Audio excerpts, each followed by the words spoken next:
ebine Nia ekoso ewo gbenyiri ene ne mpota munti yene osoafo no ena Savannah mantam no ohweso yene no ebetwetwe eho enkomo na omaisoafo na hwa manwe so honorable Muhammad Mubarak Muntaka eso di ato edwa se betumi a yensuku ahodo mu ye hwese said ye yetimi ne ye ho atena osum emu no yenkoso amenedi ewo yensuku mu enso.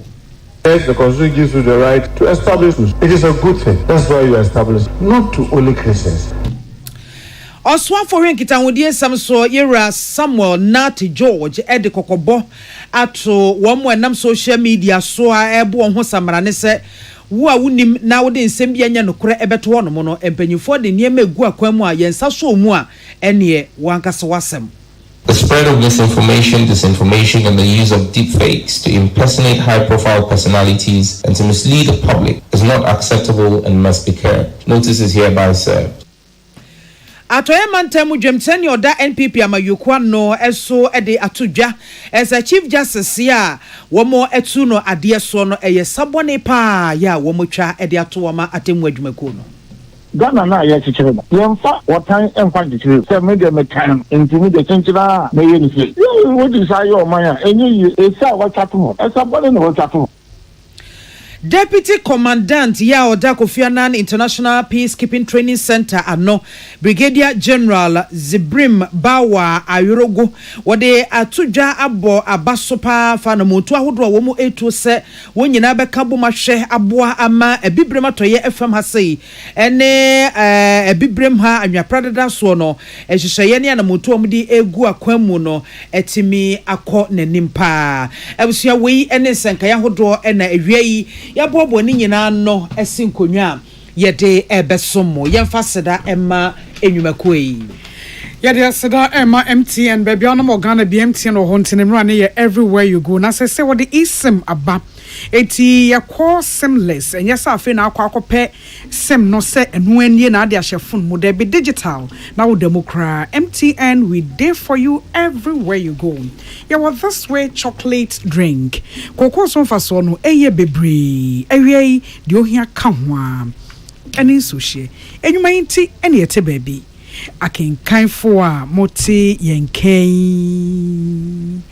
eye me nana ya kunedu mene ohene nana kwame amo enafe mame biama kwafo ensem nene waye dwumedie bi won kran ha sei a dwumedie wonamu pre asomdwe enafe bambo yerekete ediama ebibrem atoya man ena bio Sahel aman no miensa no so na dwumedie dey support to strengthen capacities for promoting peace and security in West Africa and the Sahel.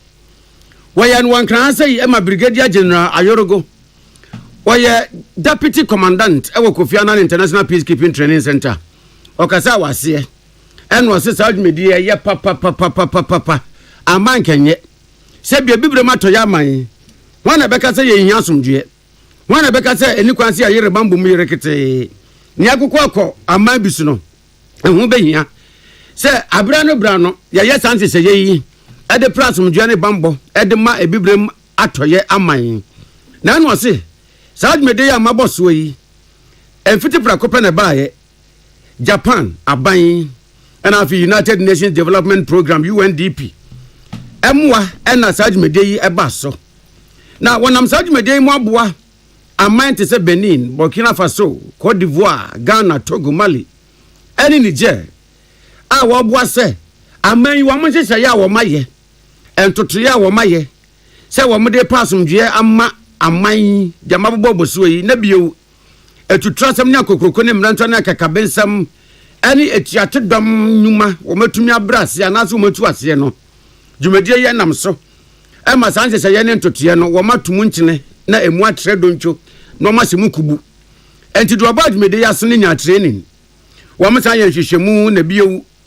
o se ya wo de boban de plasm due no se hunhia ese mpanifo bi de bi kan wonom de bi aka ho baby also mo ye ne body works e tra dwen wo ho no ma kire ama ewie peye na numu na Brigadier General Zibrim Bawa Ayorogo Obo obi bia wonya adagye ne breba dwumede na se bie. Eso ya ade papa. So watunu hu asi wo se obepra asomdwe ene bambode ama ebibre matoye aman. Ebiewu Japan aban ene UNDP nsoso. Woso mo na ase ni e wo monye. So omadwene ebibre matoye aman ho se yenya asomdwe ene bambo. I wish to extend my sincere gratitude to all for your invaluable contributions, active engagement, and unwavering commitment throughout the process. The presentation made and the discussion shared over the course of this meeting clearly demonstrate the substantial progress achieved during the 1-year period. Founded by the government of Japan and implemented in partnership with the United Nations Development Program, the Accra Initiative has strengthened the capacities of its 7 signatory states, namely Benin, Burkina Faso, Cote d'Ivoire, Ghana, Togo, Mali, and Niger, to address this violent extremism and enhance regional security cooperation effectively. These project outcomes have positively impacted the operational readiness and coordination among member states. Na wakasa wiye na Japan mano ane musini wa my Ghana, Japan ambassador to Ghana. His Excellency Hiroyi Yoshimoto. Wakasa wodumede na sino so. Wane na ban akasa ma na ban de. Wo ma ye ready sa bribia no emwa bia no a. Oman bia titru ne ebibrem oman bi. Ehia se wode bebo ban na wa prasum due no. Wo ma fam de bia wo mbeye. Na wo mo penka bo mu soso. Na bio aboa ma se de ebibrem adwoa yesa asumofre dwa na kramanya dabre no ebibrem dwoa. Ama bi ti sa Japan ni amanya Akan so betumi aba abedi dwa na akoso ne senti ena ebibrem asomdwe ehia wo musa. Japan pledged to foster cooperation through support for adequate training for African-led peace support missions and capacity building, just like we have done with the Akan initiative. At this year's TICAD 9 in Yokohama, and attended by higher-level delegation from many African countries, including His Excellency President Mahama of Ghana, this commitment was taken further with a renewed emphasis on co-creating innovative solutions to address complex and interconnected challenges. Projects such as the one we are closing today and the other projects which we have mentioned have helped translate those TICAD commitments into action. It is my hope that we continue expanding this collaboration in tackling both emerging and existing security threats in the region. Japan manane musini wa Ghana, His Excellency Hiroyi Yoshimoto and yatene Canada na krakra mu ewo bambo ni asumdwedwumede yase and a United Nations Development Program Deputy Resident Representative Madam Saima Hussein and so ebo Kofi Annan International Peacekeeping Training Center abaso pa se wamde sanji se yi ba ye wamso so ya wa tu je no pepem ama wama se dwumede nam na kwa kan kama se dia womo peno. The project closes today officially, but UNDP will leverage the results and the partnership with other partners to make sure that whatever is built here is going to be taken forward. And the Kofi Annan International Peace Center, Training Center, has demonstrated the effectiveness and efficiency in delivering the activities. We have been traditionally a long-term partner with the center, and we're proud of this partnership, which started from the early days of its establishment, 2008 or so, and we're more than honored to continue this collaboration to take the role of this training center in Ghana for peace and security and beyond Ghana in the sub-region. UNDP bekoswa ne Kofi Annan International Peacekeeping Training Center aye collabo aye yes asomdwe na afi bambo dwumedie ya aboa ama bambo ne asomdwe ejina ne naso wo Ghana na training kwaba mu kura kokoko amanya akaso. Madam Saima Hussein one year Deputy Resident Representative de ma UNDP dwumedie Clinton akwesiamu akọ ene ko Kofi Annan International Peacekeeping Training Center awodi baye. Yanto akasiabo no so na nanse na babeto dwa ese ukopiem ewo gbinyiri ene ne mpotamo a eye mentifi mantamo asem na ye kan ojammom asore ewo ho pinten asore ni nyina efa asase yantam ebi na womo etwe ho manso na Savannah mantam soafo Yera Salisu be awuribe wono ode atudwase aban eguso a ede nhyehyeye egu akwama hwese saa gbinyiri ene ne mpotamo ho nyina no asomdwe befa ne ntoma pa efra na we nyina ekofa bae eye oswafo na hwe afisam so Yera Mohammed Mubarak Muntaka odi tudwache mu se Ghana for adehye bebro empemdum yensa ena womo adwane akopiem e Cote d'Ivoire memo ekope ba bi aboam ho adwa esa mentem ho se ne pinten a ekoso e wo honinti no kyerese wo hwemu kan pa de a anka nipa dodo a womo adwane efri binyiri ene ne mpotamo akobom ho adwa wo Cote d'Ivoire no eye empem edum yensa ahenu adunum emiensa basa asore e wo binyiri ya ewo sola tuna kaba mensi emu ewo Savannah mantemu no womo ekyerese ne kofa ban nyina eye asase yantam bia eda ho no mo a ohen a wo ho no mo no akotwa asase ne sele wa aton enti nipa oton asase na ema no oye private developer enti wa ba asase ne so e ba be yeso adwuma na enam so kofa sa pinten ba ya nipa nsia kanana na wo mato na nanom e wonse do be du nwotwe so wo mo eprepra ama kyese ohen no ni fie so kra de wo mo twagya edi atum ahyene se dwerebe na ye kwa homa so yensaka Savannah Regional Minister Yera Salisu be aworibe ewa homa so ye ne no etwetwe nkomo ewo Port Kasemo. Honorable Minister, good afternoon, welcome to Peace News. Good afternoon, my dear. Hello, Honorable. Hello, good afternoon. Hello. Okay, from your preliminary investigation so far, what exactly led to these clashes? Some says it's because of a piece of land. Is that so, or there are other factors which led to this?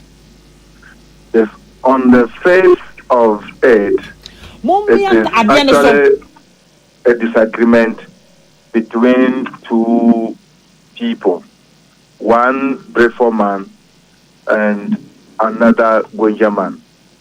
And it is in respect of a parcel of land allegedly given to a Breford man or allegedly owned by a Breford man, and to which the same parcel of land, the chief of the Gwenjiri community has given that piece of land to a Gwenja man.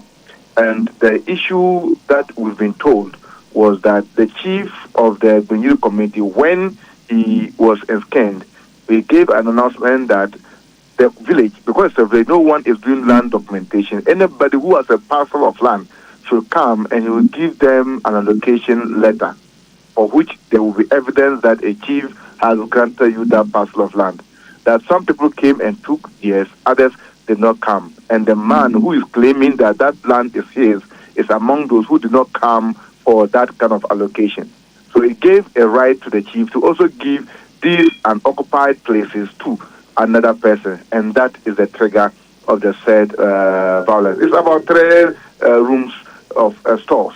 That is exactly the issue at hand. But when you get a situation like this, which is bringing ethnic dimension and then claim of right to land and all those things coming in, it means that there is an underlying dispute or underlying suspicion or underlying issues which indeed ought to be uncovered. And this issue might just be a trigger of some of the germane issues underlying the situation.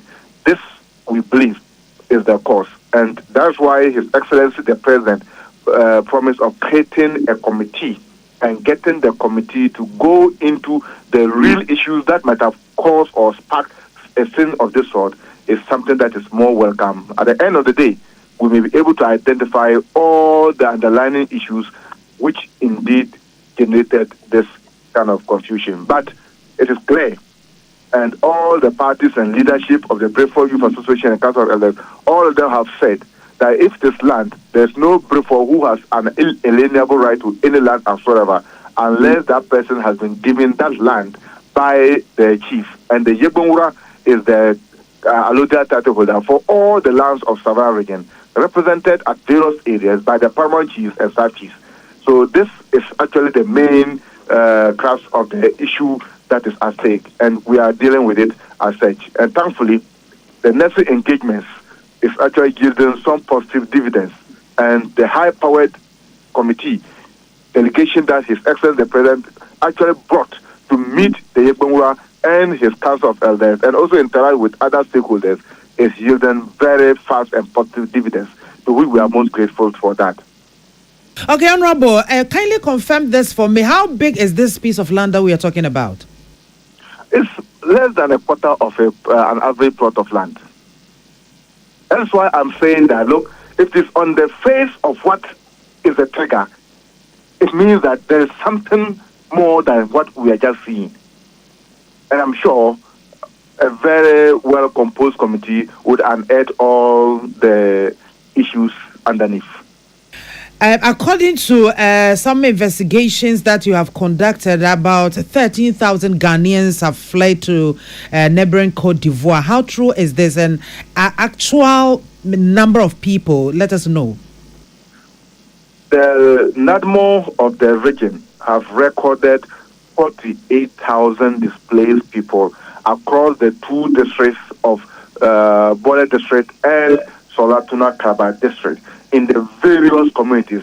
The issue started at Bingiri, but it has really caught several communities across the two districts altogether. And we are directly bordering the Cote d'Ivoire to the west, only separated by the Black Volta River. And most of these communities are closer to the Black Volta River. So we went to Cote d'Ivoire in the Bonkane region of Cote d'Ivoire, and the president of the Bonkane region, Philippe Hen, and then the prefect of the Bona, all gave us their own assessment that they have done at 12 communities. And indeed, they have visited physically 8 of the communities, and they gave us a number of 13,000 plus people. Earlier on, when I went a week earlier, the number that they gave was 10,000. Then the following week, that's Tuesday, when I went, they gave us statistics of 13,000 people. And we saw some of the people when we went to Bonkoro community in the Ivorian border area with the Ghanaian border area at Chache. This is the situation on the ground. But we are working around to see how we can all help manage the situation, give them the best of human dignity and treatment, whilst working to restore peace and calm in our area, get the necessary confidence restored, and together they'll be coming. And I'm happy that some of them have started even trickling down gradually, based on the interaction that the leadership of the Breford Youth Association and that of the Council of Elders to interact with the king, who was represented by the Demongora and actually mediated by the chief imam of Larbanga, an Islamic cleric. Okay, so now how many casualties, especially those who are dead and the injured? Unfortunately, those who are dead are about 30 per our records. And we are actually having a fear that 3 of the people who got drowned are still not yet found. In the event that they were really part of the canoe which capsided, then it may mean that they may also be presumed dead. But legally, we can only presume that they are dead if after 7 years of searching for them and they cannot be found. Else, for now, we are still searching for the 3 who got drowned for about 6 days ago, and we've not found any evidence of them as at now. And we are taking the information from parents who said that, yes, their children were among the people who were in the canoe, and the canoe capsided. So this is the situation. On record, we have about 30 the briefing that have actually been given. And indeed, if there's the projections that we are looking at, they are about 33. And all this happened over the past 2 weeks. In fact, for a week now, there's not been any kind of attack, no somebody has actually fingered another person in the entirety of the Bole and Solatuna Kaba district. Peace has actually restored. Unfortunately, we have lost some number of people needlessly. Okay. What about the injured, or no one is injured? 2 people are at war and they are under treatment. The rest have been treated and discharged unless those who are in their camps, some of them, when they get affected, we send them to a hospital. So there's also a temporary facility supported with Red Cross and that of Ghana Health Service. They put up some temporary clinics taking care of the daily ailments of people from their camps. So far, what security arrangements have you made to restore peace and also repatriate the refugees back to their home country? In fact, the national security have done very well. They deployed a lot of police and military men. Some are in uniform, some are not in uniform, with special forces, all part of it. And they are taking the entirety of the Solatuna Kaba district and the Boya district, and they are well positioned and they are moving to various areas. In fact, the IGP supported some of his men on the ground with motorbikes, because in some of the areas you cannot access those areas on a vehicle unless a motorbike that you can use to access there. And they've been patrolling around the 2 districts. And this has really brought some level of stability and confidence. But the major issue is the decision of the leadership of the Gunjaland Youth Association and the King of Gunjaland to call everybody to order and call for ceasefire and then dropping of their arms.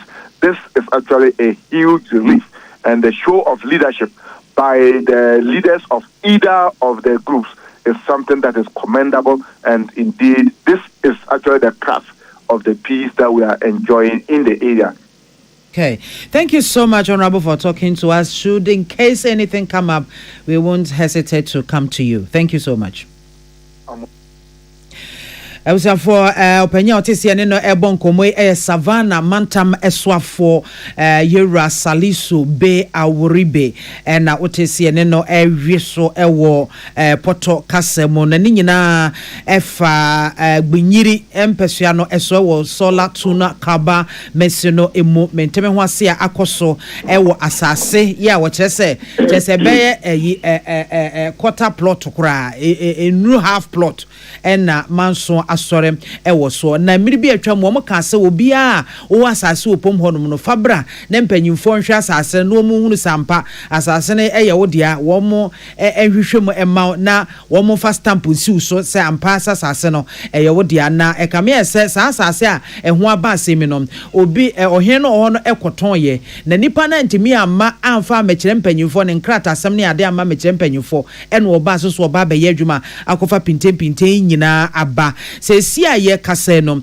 enipa be se empem aduanan enwotwe ene wo mabɔ nyanya wo mo abahwete enti wo mo aduaduamu ahunu se ebinom esanse potam hon ma eben Cote d'Ivoire enti ne binom dwane ekɔ hɔ enti wo mo kɔ Cote d'Ivoire mpesua ne baako eso enti panyi a woda wo mo ano no ena oka kyerɛ so enipa be se empem edumiesa ne akire ena wo mo ye Ghana form abɛbɔ mo ho adua ɛwɔ hɔ na ne nyina mu no enipa duasa ewu awande ombetimi akasi so duasa nipa duasa ewu na momiensa de wo mo eto nsuom eti nsuo no mo to mo ne sanse na binum dwane a wo mo ete kodo so etwa nsuo ne kodo no koka muntumye na kamiensa bi a ende wo ma ya wo muntimi enyi wo mo edi se kobase bi a miensa no beye yi ne atwa mu na wotwe a wo mu hunu wo mu de na anhwe yi a ombetimi akase miensa no so kra no ebi omo nka atiasefo ho bie nanso omo hunu wo munti no wo muntimi nka ediso omo ka ne yie dia enipa duasa miensa na ato nananom ewon se do na ni nyina no bambofo de omo ensa omo nsam ayire ewo ho edizesi ade obetimi akase asumdua ba be na wotwe entemunie no obia ento agyan ena obia emfa kontimba so de kochigenchi ne yonko enti nyesensem ne tofa bomu a eno no chese bambo ho ehhehye yepa egu akwan mu ya wo mo hese asumdue ni kabia ebekoso afa ne toma pefra ewo ho na yeda so ejina homa so ye ko Asen South emrashebedwani osofo intim fojo ono oye ranking member eba defense and interior committee ewo mrashebedwafia woda no se ranking member osof penye asumdwen kan wo enkan so mame yo nyame adom asamo a ayi niti ewo gbenyiri se kwanbe ne yemfa so enso ano sebe ya asumdwe ni kabia kra ebefa nentuma pefra ewo gbenyiri nsase so we the medals no metia etefo nyina edikan yenuanom be ediasa ba ko ne akire a o ma hwe o mo nkwa ewo gbenyiri entokantokwa emu nyame enfo mo kra ensie ebusia waje o mo chi so ye de yakode ma wo na asefem pa se asase a enru asase kotambo na container ekwa kosiso na etumi ko famante me ho ase a de entokwa kese de bama nipa be bia saba kutumi hwe omonkwa ema be 48,000 so every fee be 13,000 over akọ bikra man so ewo Africos akwakoye refugees na de make say Akan say edru mpempenso bi etisa no a enisu obi ade politics ase nyina yenya ahohyeso esanse tribal conflict there very very sensitive na no what the total other conflict is see ekoso ekoso yenuanu bi when this mo answer omo so the politics and the tree everybody on hindsight it must teach all of us a lesson first and to kwano any sabe tribe we any nua bi enya mantime ho ase kono any say political figure bia de kugina so making political promise bi anaso what de politics and they coincide don't be tia political opponent bi because ochina bi no wunnim the one go backyard so ebetumi yesi any gonja for any briefers for omo aye nuanom womo tie womo atena for a very long time no sa enta we esi womo but the missile mampeni man aye say they say yentumi ka say asase quarter plot to pen de mantumi ho ase abenti no ya de ketwa any conflict etumi escalate atre edu some penso you over 48,000 displaced in less than 2 weeks 13,000 over akwa refugees Africos 31 every one a big cry right here no it's a serious matter. I was a media in show concern Emma Mampeni the commander in chief and one no free or no any backyard one no free yes sir national security architecture minister for interior yenina yen to one among when we are Ebema all the feuding factions one leaders yen omo concern na see beyond assassin some we should know the underlying factors if as a hinsen people we should understand it na yema jopre embra we are all praying for calm gonja for briefs for your stress obi anya jopre na reprisal say we kuku obi tibisbi kwa kuku no yemfa etuo ne se kan kwotire be bi atwere na yendi kita ho edi san kita ho ni wi a sabre be bia 13,000 no akofree o Africos bia no eza ban to na mo nkwohwe wo mo asetenam na ye arrangement ye betumi apɛ baabi edi mu o Ghana sopa Ghana bobre enye baabi a say ye manfo etu batampo ekɔ baabi so mo kwa refugee ho and we should find an arrangement to relocate the refugees back home, even if and more any suitable place in Ghana, a bit to me about a camp home, I'm temporary shelter. No, we need to take that step. A face so what's the 48,000 anymore? The Akan over 20-something thousand so aka but we should be interested. So here almost at the saying and how are we containing the conflict so the baby and kaifono every acrono and to kwano and some spreading could do na and Fagana afa ahodo entinu bamofo or more hodie they need to beef it up police officers and soldier for beefuno but while they are beefing it engagement between the chiefs and the key stakeholders opinion leaders are wanted that gonja fuano and the briefers fuano no no ye won sia wo yi ni enka asem no na etwa nani mani ya asumwie mra o hwede esi wo boko no kra no yanka ho asem wi ya we can't afford as a country say yebema gonja ye bole bamboy and sola kaba tunanso akwakwa eti say boko yenyina ye kwekoto dwanim ye mompa ye nasumwie mra yo so for me sir eba ni say no a ehun behia se asotwe bi be kwama nipa bi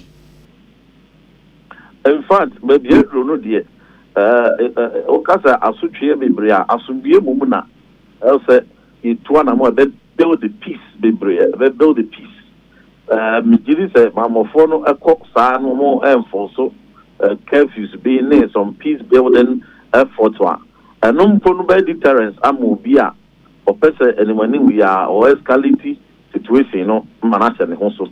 But we be jano, as if we know not as a could do no, and as a could do no, and when we are no, as such we are no entry no, but Casa and the dialogue no, and they will be see 1 year the Dapsa tribes, there are no opinion leaders no, a bit see or more concerns near see you know, in the Bebuama that me do jano. So for we bedwase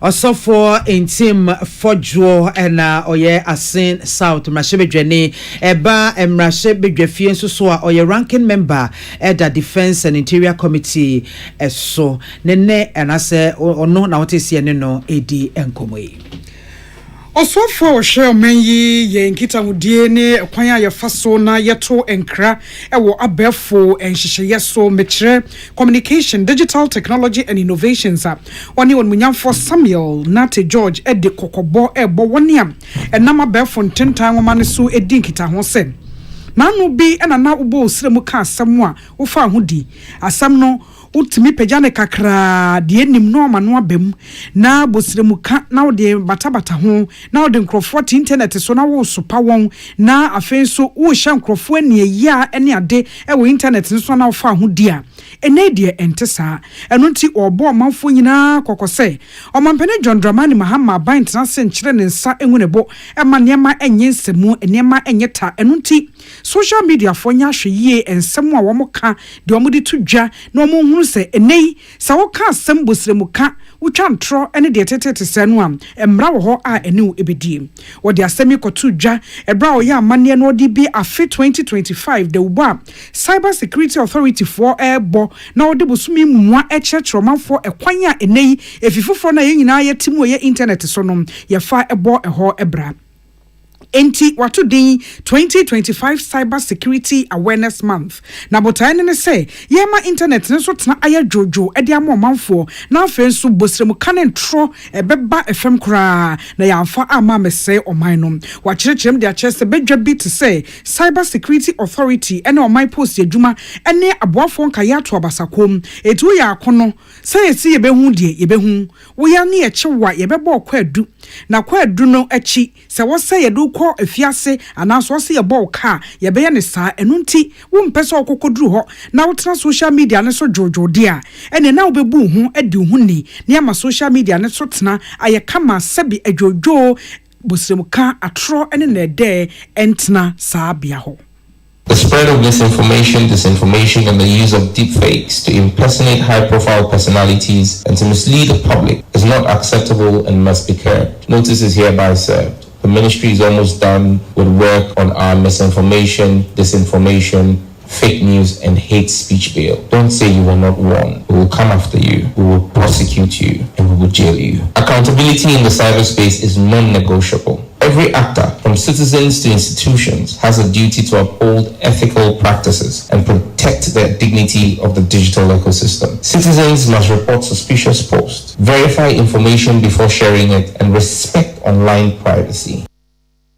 Na eno echi wasre de obo enwuma no so se wo mfa pepepe yonye adwuma na afei adwuma no ho mra na hyehyeye wo fa nya adwuma frenchim wose na no abrichie boy ye wo my Ghana mu na helicopter ekokote hwe ye sade amanebo ni bi koye no na enye ne papemu a. Yes, I had cause to have to call media houses to take down footage on the 6th of August when we had the unfortunate crash. The GJA's own code of ethics speaks to how journalists must report grief in our country. It was unacceptable to see media houses broadcasting live images from the scene of the crash without respect for the families of those who were affected. We let this pass, but it won't happen again. The media must be responsible, whether online or with traditional media. Let me add that one of the key initiatives my ministry has embarked on is to amend the Cybersecurity Act 2020, Act 1038, to better respond to the challenges that our rapidly developing digital landscape presents. Enwechi internet so ajojo ene ya nkrofo hye afoforo ene bone ahodo ye ekoso enkanka wone a efri amonone onte kurayim wote baabi na woto emane no wose wo bo won kokose wo mu enyai efri se ye wo mra ya wode ne trahye beduru ha se ya ye no edibesi ani. Earlier, between May and July this year, other joint exercises with the CID resulted in the arrest of 65 suspects, including 49 foreign nationals, many of whom were trafficked and later involved in sophisticated online fraud schemes. Let me sound yet again another warning. That's necessary because of the growing trend of cybercrime. Those exploiting foreign nationals in Ghana to perpetrate cyber fraud, we're on your trail. We will find you and we'll bring you to justice. And I trust my COP, Lydia Yako, to make sure that we don't just deport you, we'll jail you here, because we will not make Ghana a haven for trafficking people to be engaged in cybercrime.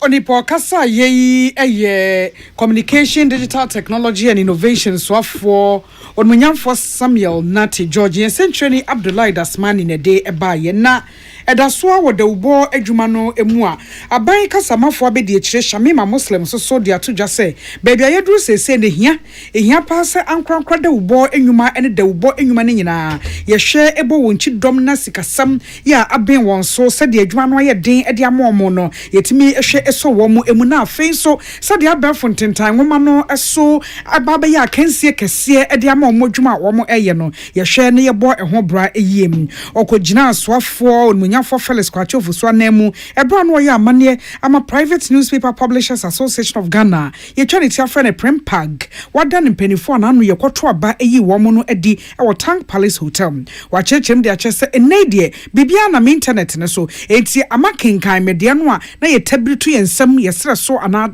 ye de top no so kenkan de obon krata no wo madwuma no abafem kura enti eno osusu ho sa abefo kwan ene achigina papa ye betimi de aboa ama sa adwusuo no yakrakra no yenhwe na yenye. We have heard about the challenges that face especially the newspaper industry. Financial constraints has been mentioned as the major constraints relevance issue. How relevant are you to the people you write for, your readers, to the extent that they will be interested in your going concern? Also about the challenges that digital transformation has brought to the industry, which transformation you either innovate or you die. And so obviously one of the hurdles we must overcome as members of the press is how we embrace a new technology form. Shamima Muslim amananso osaka sasa Ghana ha say wo mra bebre ye bo da ubo ne nsentro adwuma fa hodie ho eban enti wo srese yenhwe na sa mra ne nya adwuma na o say aban bie ne ho ebetimi aye aban e wa bra da ubo adwuma na nsentro adwuma atopiti enu nti ene wo se ehwe na ye fa ho adwene eyi afei wakasa de afa mobile phones asesei enu ene kwan o manfo dodo no afa so edin kita ho ene kwan a da ubo nwuman wo mo nso betimi afa befo kwan so abo ahyen honum ebi emu. And so I'm particularly excited that you're opening up your doors to the bloggers because they are here with us. You can't wish them away. And so we must have creative ways of including everybody that wants to be a citizen journalist, that wants to be a content creator, or whatever content they are creating. Once we welcome them into an association, at least they will be bound by the tenets, the professional tenets of that association. And hopefully with some infusion of your professional skills, they'll be able to do their work in a more professional manner. With regards to the safety and security, please be assured that His Excellency will not sit and watch the abuse of any journalist. Shamima Muslim, Deputy Presidential Spokesperson, any teneneno. Nampenifo ye wonu de wadano city president, Emma Primpag, David Tamaklu, wanoso ekasai se de omafo ani nye ensentre adwuma ho se mi kosua de aye adwuma pa ba na eba fom enti de nyina ebetimi asom aboa apagya ama ensentre adwuma no atimi agina yie ensentre adwuma ne papa no atimi akonkan no e wo se fa ho adwen. Yes, central for no. Ejuma bebre wo yani. Central ejuma no. Ase eni aba fom kakra. Ehia say ye di ehemu kana. Eno nti omo a central ejuma no e depend on advert a yenya e di ye ejuma. Advert na ma mo am church omo en editor omo ka. En editor ye nyoma e papers na yenya. Nti de e pese ye ni say ye be sre aban. E be sre omo a mo ya nkrankra ejuma. Omo en support omo enter central ejuma na echi because ye ni ho a obi ani voice. Ye na the voice of the people. En e gatekeepers inform public about what is going on and what is going wrong and what is going right. And so ye show bia say omo emfa enhye central manu kana e be sori na ye ti say ye attack central for ni yi eno na ye pese ye educate amanfo say ye adwuma no enye say ye hye obi ahoba ye adwuma no e di aboga na fo nyina huba. Onipa yete ne kasa chei David Tamaklu ono ene otitenani president Emma ankrankra wotintim de obo enkrata wo my Ghana mo Primpag ye sentreni na na yaw ansa afram ene ko dwuma no ase a obo ansem yi ano ebreye. National Peace Council asese asomdwe kroya ne yentena asomdwem dwumadie bi e de ama Ghana ban ena afei esom awodo awa omayi mu enam wonso nti yenya schools awodo ewo Ghana na dwumadie na onabo Muntaka Mubarak oye interior minister kokasa wase en wo se ye pa se National Peace Council de sa dwumadie no aba emfa won se bi esoma obia wom yente ye ho ase yentena baako yem ani asomdwem emfa won se ye nyina ye ni esom baako mu wose eye papa na do be kan se nyame ntia de na bronsemani wu oba my Ghana mu a esoma kese mienu ena wa ha Christosum ene Islam som ukwa esum mienu na ekane ye se ekasem kro no afa se de nipa ene ne yonku nipa ebetena wo asetena yi mu wose nso okọ Bible mu se ya wo kan pefe se hwe ya eye ene ne fa ye se nuanum bom tena faako ana ukwa Quran mu nso so a eka so obi bia ni wa obeka se odi akontanu konkro Muhammad sallallahu alaihi wasallam echi wo ye kremoni papa won hwehwe afoforo yiyo afoforo nkoso na wonya doye ma afoforo ene sa nipa no ma nyina beebi anka se oye muslimi ni waso hwe asumi mienu a de bia kana tira se ye ho ye ntena asomdwem ye ne afoforo se ye ni asum ba akum kura no a wo se ye tena asomdwem na ye baako na eno no waso obo National Peace Council abaso pa se wo mde sa Midday ba ye sense obo mayimu akamya ye se mission schools no ena abo apa ma ye humesia atumi agina yi afa ne ntampa efra entu edu osra papa se ye bekoso saa ne mo made ba ko e ha no ne se wobu wa se bi onye kristoni nanso ebia na ne nigi school bia Christopher school wakwaya se tintina tinia wonye kristoni dia nanso so yesi when you go to Rome do what the Romans do enti ya wona ti kwayere na yerekete se wonye dia school no wo moye obi nso so wonye muslimi ni nanso so ebia muslimi school bi na don kon eye ne fe na kono enti anu ne watu so ahoko Allah wa ko be no num ye rabana lactinal feed ya lax natal wokina exabana wonum ka and so near you say by force. One for whom was there no de nyame ni enya kra say ye no free world to say said the yatena some dwom de ye pa ye ntonko so afo obuo ne enidie ne ntiase ene ye ho entena. Yes, the Constitution gives you the right to establish. It is a good thing. That's why you establish, not to only Christians. And for the Muslims, it is boldly stated in the Holy Quran, where Allah Himself enjoined us that you will never, until you wish for others what you wish for yourself. So if you are a Muslim, you establish school and say that this is mine. Therefore, if you are here, you must go into the mosque by force. Ask yourself, are you really working with the teachings of your faith? There is no doubt that the effort of offering holistic education by both government and missions have largely contributed to producing a generation of leaders who embody the values of integrity. Nyayatini Kenyi, Interior Minister Honorable Mohammed Mubarak Muntaka. I was Medina say na Deputy Minister for Education. Wonu kraya na ye Bulsa South and Rasebejani. Dr. Clement Apak. Wojina Education Minister Haruna Idris wanemu na kasa ye Medina se. Ana wobo mission schools abaso. Schools awodo wo mayimu a eye inkremosum ene kritosum ene de baaye. Say yes ye dwaye nso do so aya na jonso frem. Schools awodo wo mayimu a aboa magana enwesu akonkan no. Mission schools ne kan ho bi pa no mudi mu akotene pa. Titru ne se enye nwumesemu nim de yankwa no de ma school kwada ne emom suban tete ya panso so eka ho. The government of Ghana has long recognized the invaluable role of these schools, supporting them through funding, policy frameworks, and administrative collaboration. This partnership has empowered countless Ghanaians to contribute meaningfully to our nation's development. Yet, we must acknowledge the challenges that have emerged in recent times. Incidents of religious misunderstanding and misinformation and violence in some mission schools have highlighted the need for a unified approach to managing diversity. Dr. Clement Apak, Bulsa South and Rasebejani Sansia Swafa Bediachra, or where a woman say Yanoso, what did not new Ranemu, and a casa which Midday ase. Esther Owusualabi, a piece of me and some training a man before, and a coach Midday say what Yaman boy, a bye. Ota from Rasebejani, what a bam Rasebejafia, Youth and Sports Committee, so or your ranking member, Eda so Honorable Vincent Echo Asefua, and what they are to dress a Kwanya Namso Emma, Ghanaian Chief Justice Gertrude Araba Isabasa Kitokono, Yehana say Akunyano, or just say a Yadibia.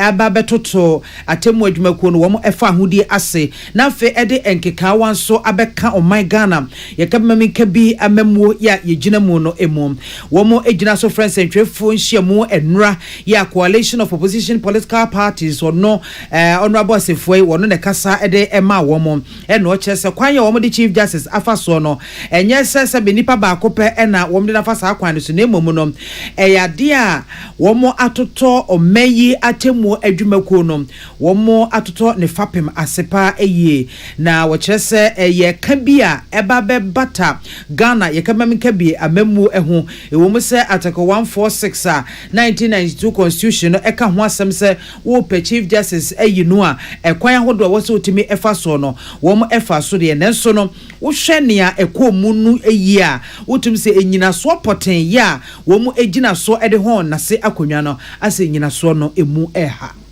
The removal of leadership Gertrude Araba Sakitokono as Chief Justice of the Republic of Ghana represents not merely an attack on an individual, but a direct assault on the very foundation of judicial independence in our country. This shameful episode will remain a scar on our democracy for generations to come. Under Article 146 of the 1992 Constitution, the removal of a Chief Justice is one of the most solemn and consequential procedures imaginable. Na wa mananso on honorable Asefo side to dwa no kire mu se kwan a na amamra efa so emom kwan se wo mo efa so enyi Chief Justice efi ho no mo no wo mo anwie ena mampanyi His Excellency John Dramani Mahama tu sa na mono de betu dwa ese wapam no afri na konwa no eso na o kire sa na montu no eyade bia ha dwi yi pa. last Friday, Chachuchi Kataono and one of the lawyers of the petitioners filed in the written addresses. Written address, I know said Justice Tokono, and then the lawyers filed up to today. Among file. So the question is, a day being a sworn or Munya Ejinaswa, because the process itself, no, you view a process. No. If you yes, Mameno, Okoyi, and also can transfer one deputy director. He named him say Mran also, Article 125, a whole Conwano, HSL, or my judiciary, no, the Odano, the Chief Justice. The Chief Justice Nadano in terms of administration is supervision, yeah. And no whole point, so good to me, I transfer a year officer of the Judicial Service. Any I would see ye a year alter from Rashe Bedrenia or sign ranking member that Youth and Sports Committee as so war Rashe Bedrefi Honorable Vincent Echo as if na 2024 presidential candidate to Jinamo Emma People's National Party PNP Edra Janet Asana Nabila ono so e concentrate for share mono asibi en wode etu dwachem se ne akoso no yade bi e ha dwen ye pa na emayi mu eden se ye bekeka ye ho na yetimi apagya ye ho akọ esrosroso ti nyame ayadom na obi apagya ne mu akwakoduru ba bi a Chief Justice ekoduru ye ya e ba ne sen no mutimi efa saa kataso momu aso ekwan so eyi no efri honom no chese wadi mampanyi eho ya pa. This too colonial. You see, the women among you will be able to tell you how it feels for a woman to be able to climb to a certain level. When you look at our society, it doesn't give us that opportunity. You look at our religious institutions, we don't get that opportunity. And then by the grace of God, Justice Tokono was able to climb to that level. A lot of women were looking at her as an inspiration. Any ye a PNC 2024 presidential candidate PNP Madam Janet Asana Nabila George Osei and Eboa Semiano Ebreye. Now, Chief Justice in Sensem ye atoya mantemu trefo atoya mantemu titnani and new patriotic party ekono Benjamin Amase wobeka bi efrise ekwa mampeni John Dramani Mahama ede era Gertrude Araba Isaba Saki tokonu afamu no de ode no afaso no eye sabone na ehu enye sa ye sabone kekedie ehu ye beka o meyi kabi mamen kabi na hihim kabi mamen kabi ne fapem ene ni nyina so ebro ni peace news kasan wa chechemu de achese committee no kra ye boy ye se hwehwe maame na semu no na nya committee abetimi do se su bo akase wei won be ye frenchem afei na nya committee abetimi akase won be ye hwehwemu a mo se kan be ye se kan nifanu e betwa ha etwa ha sei enu nti se committee no emugidie ne arehwemu e wo fom enu nkoampo empo edi adanse se anhwa na adwuma mokoye no ankwanko wie yie enti enei ezinsanso no committee na adwuma de aba no obi betimi akase nyina so efrise ebia na wo chia wo sumfa ene de eka maame no asem Anyama yejina so bi yi na dino enyina so no enye munyedu Savannah maame nka no sɛ ye bi yi na sɛ ne wo mo kan ye no ye betwa ba wo mo kan ye we se dun ketia ka ye ene ye president na okodina simple so kan ye sɛ wo ba Chief Justice no be se samme no ma ye me le sa no hu sɛ o enkrofo a wo pa wo mo sɛ wo mo nkɔhwɛ na sɛ mu eye wo president na pa wo mo ya Council of State wo na pa wo mo ya na hwan na obeye tumi kukuduro aka president ye wo kan enya committee a power mu aye wa unkrofo enti mra na o jina so no ene de he enti ye ne trimu po na me de me kan say Ghana na ye chichire no ye mfa wotan emfa chichire Benjamin ama no aso a wose hwehwemu fasene fa na aban yi mu nipa ye no su se amanyosam fiafia ho na aban yi ba ye nipa we yi wo mo di de ye cheche wo mo de ye hwo mo ne ye a de ye tan wani ni nyina emwa eti so se oman no o dwiri no wa hyehye ne yi a enye sei na ne ye hwe no kwan media na me say almost a reset no ebia nema bi wo ha ye MPP ebia ya ye no ye no mba be ye no ye afi ye hu no sa ye ba ye ma yi we yadi so me no twini ye yi we yadi kotrase kofie no mpe wasam ena ma ye say en ma chi we obi kra what that be feel was ya mention sa so say the fire fa so be yi Chief Justice the kra kra ye kire et say ye yi na bi Chief Justice the three arms of government o ka ho enti say president na wa appoint no say wo yi na bia afi onipa wo hye wa se kra na o ma no kire kra ta so yi na enti we dia that say enye Cameroon can be amamu ni ye na Ghana ha onipa oka sei eye Benjamin ama Western North Mantam no emu New Patriotic Party kun wono ne da no se regional chairman Kwame Kontobwati in the tintim semi every Lord FM se hwe bekwai ebreye na mame araba tokon wasem ya ho ena emranim ni Charles Owusu Juana wonso di na no atum bie no se obi a kyerɛ na adwene nti wonso akwa emranim ni a wonimu mra di wonso bɛka bi eno se eka wono nko ade a wosusu se said the tron say wade nyina ho kwan so ye nyina ne fata ye no ewom se mampeni owo kwan a constitution no ensi no kwan se mame araba tokono otuna de so chief justice de nanso se nanka ense nanka enfata sentine se wase ohia kra se aya na nkomo no bi fa bi ene se nkrofo se han se mampeni de wo ye wankotimra no wonam emra kwan no so toten eno ye de oye o see you ene de eye no kre nanzo so wotin so kenkan constitution ni pa na ode adweno so batan kakra obehu se wenu kra na nka wunya kra se mampeni bebo akire de akoma council of state muamudu omo ho agim ena yekosin konwa akotoato adwena hwe na akire ye de aba se mampeni kowenim wose mampeni ne mra no ma ne tumi anko no ankasa ebetumi atu anamo no a ka wonya obia se nipa ne bebem wose die esi yese mu adi no wo madi die batenko die akene bebo ho ban die esi mema ye mabi nsi biu no wose esi a tumi nchiche mu wo man mu no ya me anim ne ho beba asem ama enwie peye Examina omoka omode bo ma me ko adu ene yesi enu the level a esanka ebi e council of state for esanka president so anu wo fa say na be adem okedi ba ko ye dissenting judgment say be ayi ma me no chief justice a panel so that panel not so no omo ye fight for example it nipa me ensa so guilty nipa me no say not guilty bibi wo ho bi ase bibi say sia ye reimburse across no public officer no or reimburse no so which is very administrative. It's an emerger. She said so a justice of a couple kind. And the gravity of charges, no, a new level a chief justice, the head of the judiciary. Na enu na yebisa lawyer Owusu Juana say nkrofo aka lawyer for no bi nso aka constitutional lawyers ni titru si amamra constitution na wo no sebi o awe na che kakra ente behia body works ne service pa nsatraye de constitution ni hia na wodweno ho sai uya juma uya judge na so tia konwa no so na wudi asema ebi obi ba be show kutuba maza ye say wa anya na che obi a show petition na che say no no kono it's a lot of fear member judges or the sentence won't even dissent because when you saw dissent biana I water down but the way forward they say I was here in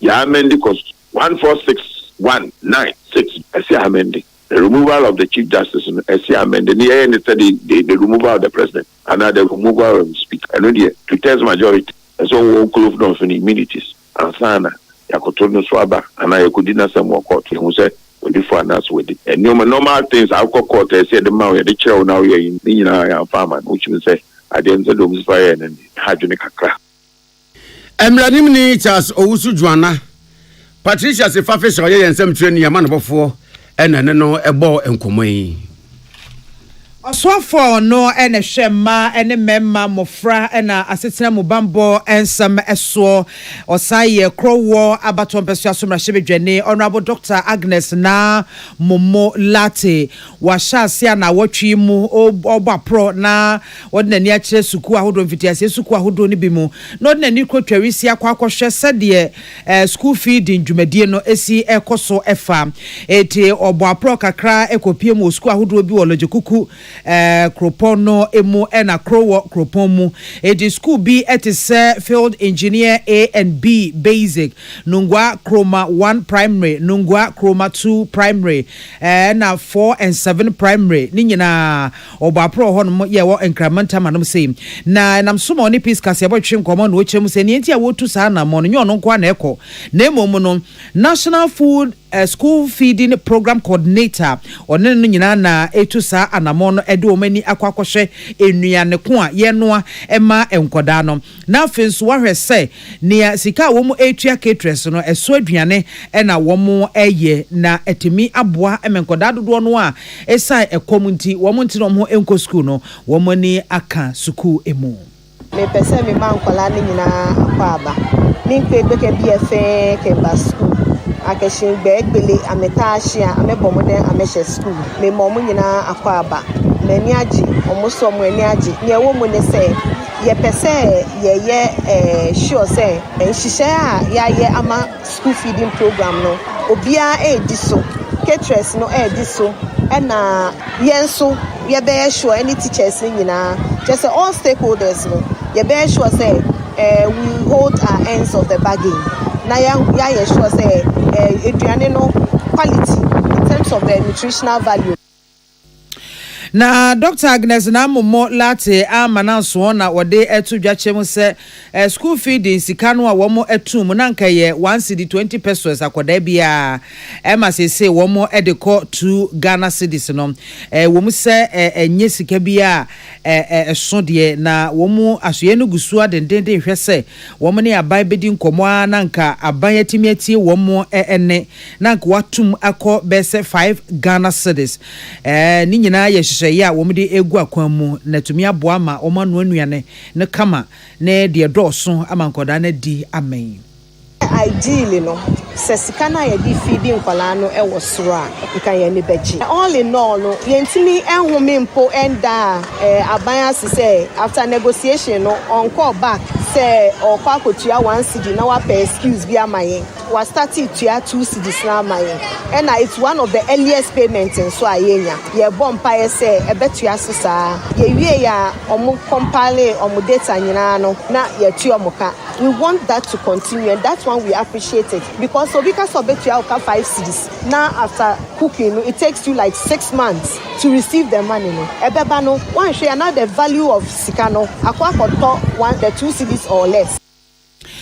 Ene awoti ye oswafo a wo hwe ema ne memma mofra na setena mo bambo ehonsem esosan ye krowo mrahye bedwane honorable Dr. Agnes na momo late na ne krakra no national coordinator ya oda school feeding program ano Hajia 44 go ono so edisansemi etudwa ne head teacher no de to manim ye about kitchen and I mean mamoti omo honte ase say most of the schools across the country now beneficiary schools no enye omo nyina na work kitchen school feeding ya wo ya famu de be ya ne partners na ye adwuma nti bibisi ne ye de to omo anim say be ye omo betimi aboa omo boa so omo ntimi mua schools ni nyina at the same time nti schools bi ho no mo a omo ahyeda e de ato PTA nim ama omo aboa because enkwara ne ye nyina ye ma yetimi ye bibi de boa mo a ye nyina na edi so mfaso enti ma ka kiro mo se anye bia omo twan ehyehyeye ya na emma wo mutimi tu ho anamo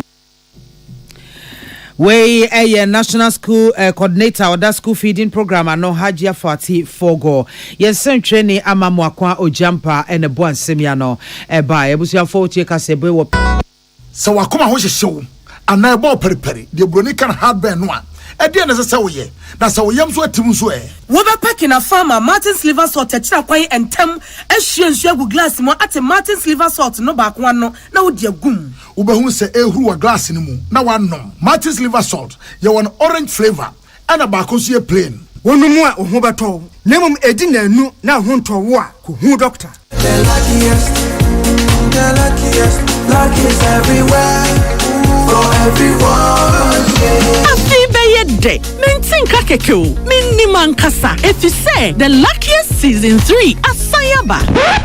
Afe mami chewo ekwan a obefa so nye o ticket but star 712 hash na di esise no so to ticket ana se ko internet no so na bo the luckiestafrica.com se bia me community tickets no so na you lucky number ubetumi so ama system na eyibi amount share ahia wo pese wutia every 1 Ghana cedi posi 5000 Ghana cedi Ubetumi mpo ato ticket no ama obi foforo. Ye obi hero. Upese wutia enye den kra. Sa wo Ghana, for mobile money tia. Na sa wo amanone dia, for bank card tia.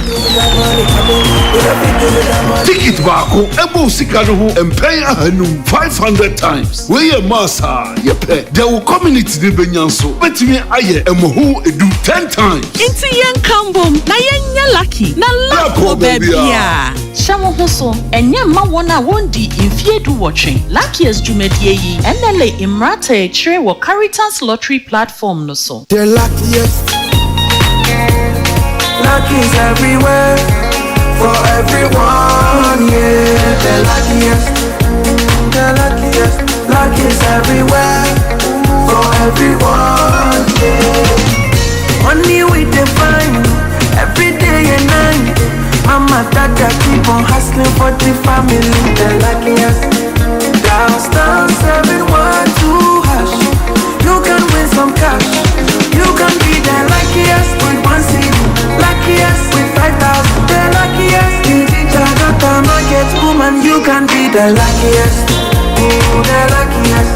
Luck is everywhere for everyone. You can be the luckiest.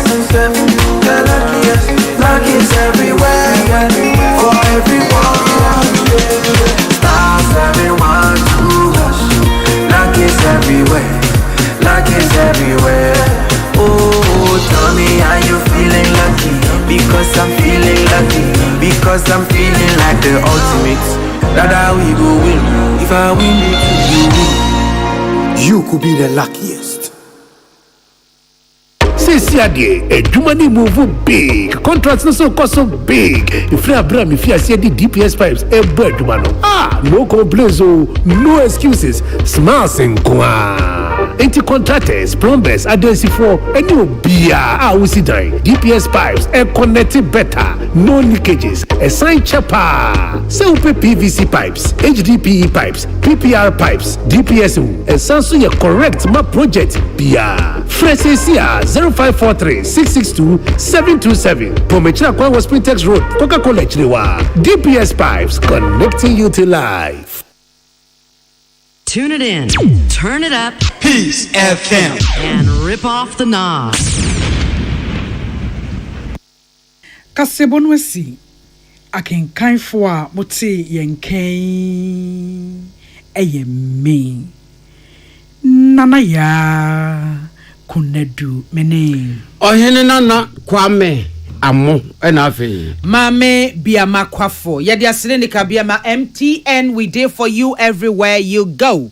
MTN say na wie yen kan kire wo say physical sim ankasa no ubetumi ayusu phone a onfa chip ankasa wani tua say kita mini chip ni onfa nhim da bi ye frɛ bibi eSIM na eSIM no ubetumi ayusu o number no wo phone no emu a onfa physical sim ankasa enhemu your friend eSIM etimisewa sa wopese ugo simless enedue ya download my MTN app no na you are good to go. This way chocolate drink we do here enso hwenwumeko yada roma eno bo echidom me de kasebo no ebesom yada mu nyina se amamu enity.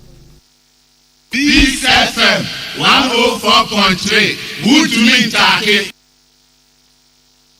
I will do something new you've never seen, saith the Lord. It's the hour! I am ready, scripture. Earth will have no choice but to shake. Of visitation!